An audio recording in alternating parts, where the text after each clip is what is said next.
दोस्तों जिस वीडियो को आप स्क्रीन पर देख रहे हैं ये है दोस्तों एक नॉर्मल वीडियो। बट दोस्तों अभी जिस वीडियो को आप अपनी स्क्रीन पर देख रहे हैं इस वीडियो को मैंने एडिट किया है और आप देख सकते हैं कि ये वीडियो भी कितना ग्लो कर रहा है। तो इस तरह से अगर आप भी अपने वीडियो को ग्लो कराना चाहते हैं या फिर उसका ब्राइटनेस बढ़ाना चाहते हैं तो दोस्तों मैं आपको बता दूंगा आपके फ़ोन में एक एप्लीकेशन होना चाहिए जिसका नाम है काइन मास्टर। तो चलते हैं सीधा काइन मास्टर में। काइन मास्टर ओपन करने के बाद आपको प्लस आइकन पर क्लिक करना है, 16 और 9 का इस पर रेजू लेना है। उसके बाद दोस्तों यहाँ पर आपको मीडिया में जाना है। यहाँ से आपको अपने उस वीडियो को सिलेक्ट कर लेना है जिस वीडियो को आप ग्लो कराना चाहते हैं। उसके बाद यहाँ से ओके कर देना है। अब दोस्तों यहाँ पर आपको इस वीडियो में बीच में आ जाना है। उसके बाद यहाँ पर हम कटिंग में जाएंगे और स्प्लिट एड प्लेट करके काट देंगे, यानी दोस्तों बीच में से हम इसकी कटिंग कर लेते हैं।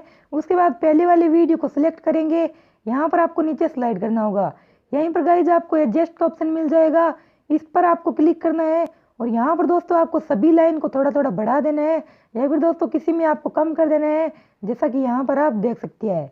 तो यहाँ पर आप देख सकते हैं कि मैंने सभी लाइन्स को एडजस्ट कर दिया है। उसके बाद यहाँ से आपको ओके कर देना है। अभी दोस्तों मैं आपको दोनों वीडियो को दिखाता हूँ। तो ये वीडियो आप देख सकते हैं कि इसमें इतना अच्छा नहीं लग रहा है ये, और ये वीडियो आप देख सकते हैं कि कितना ग्लो कर रहा है। एक बार मैं आपको प्ले करके भी दिखा देता हूँ। तो अगर आपको ये वीडियो पसंद आई है तो वीडियो को लाइक करना, चैनल पर अगर आप नए हो तो प्लीज़ यार सब्सक्राइब करके बेल आइकन दबा देना।